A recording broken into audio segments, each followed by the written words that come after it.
देखो बच्चों, मैं आपके लिए लेकर आया हूँ क्वेश्चन। अब इस क्वेश्चन को बड़े ध्यान से समझो। हमने पिछली वीडियो में क्वेश्चन बताया था, वो भी सेम ऐसे था, लेकिन उसमें सिर्फ हमें 2 व्यक्ति काम कर रहे थे। अब इस क्वेश्चन में कितने व्यक्ति काम कर रहे हैं? 3 व्यक्ति काम कर रहे हैं। मान लें ए व्यक्ति है, ए किसी कार्य को 5 दिन में करता है, और बी उसी कार्य को 10 दिन में करता है, और सी उसी कार्य को 15 दिन में करता है। यदि तीनों मिलकर एक साथ कार्य शुरू करें तो यह कार्य कितने दिनों में समाप्त हो जाएगा। कुल मिलाकर बात यह है, यानी कि अलग अलग कार्य को करेंगे तो टाइम ज़्यादा लगेगा, और तीनों मिलकर एक साथ करेंगे तो टाइम कम लगेगा। तो इसी क्वेश्चन को करने के लिए, हमें इन क्वेश्चन को लिंक करने के लिए इसकी एक छोटी सी ट्रिक समझ लो, एक तरीका है। उस क्वेश्चन से हम इस तरीके से इस क्वेश्चन को करेंगे। देखो, मान ले ए व्यक्ति है, ए व्यक्ति इस कार्य को कितने दिनों में करेगा? 5 दिन में। ए व्यक्ति कितने दिन में कर रहा? 5। उसके बाद बी व्यक्ति कितने दिन में कर रहा?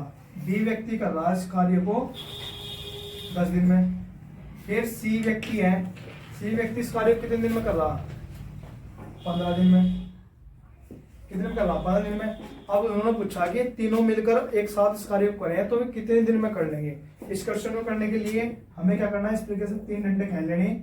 अगर 2 है तो 2, और 3 डाटा दे रखे, यानी कि 3 मान दे रखे तो 3।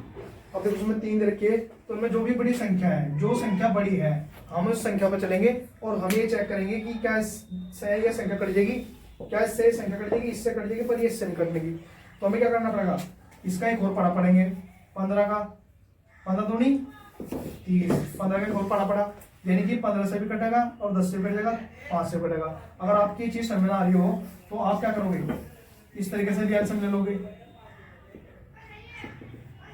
5 कम 5, 5 दूनी 10, 5 छंग 30।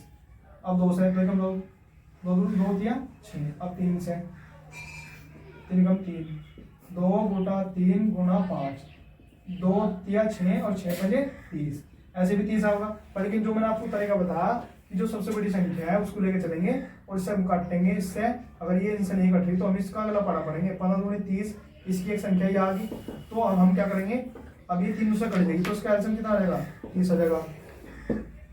अब हम क्या करेंगे? इससे काट देंगे। इसकी हमें एक यूनिट निकालनी है कि इनकी कार्य करने की क्षमता, इफिशियंसी, यानी कि इनकी कार्य करने की क्षमता एक दिन की या कितनी है, ठीक है ना। हम इससे डिवाइड करेंगे 5 से, 5 छंग 30, यानी कि इसकी 6 क्षमता है कार्य करने की। इफिशियंसी, कार्य करने की क्षमता कितनी है? इसकी 6 की है।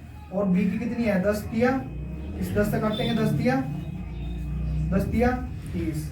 अब इसकी चेक करेंगे अब कितनी क्षमता है? 15 दूनी 30। तो ये कार्य करने की क्षमता ये कितनी आ गई। अब इन तीनों कार्य करने की क्षमता इनकी तीनों की इतनी है, तो तीनों कार्य करने की क्षमता को हम ऐड कर लेंगे।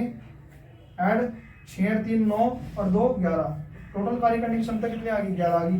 ये भी इस 11 से हम क्या करेंगे? जो उसका एलसीएम हमने निकाला था 30, इसे हमें जो कर देंगे डिवाइड। तो हम इसे डिवाइड कर देंगे, तो 11 से डिवाइड करेंगे तो 11 कम 11, 11 दूनी 22। ये इसका डिवाइड करके 22, 2 बार चलेगा, 11 दूनी 22। बचे कितने आ गए? बचे कितने? 8 ही आपका संयुग्म आएगा और 11 ये। अब हमारा संयुग्म जो था वो आंसर आ चुका है, और हमारा आंसर है 2 सही 8 बटे 11। ठीक है।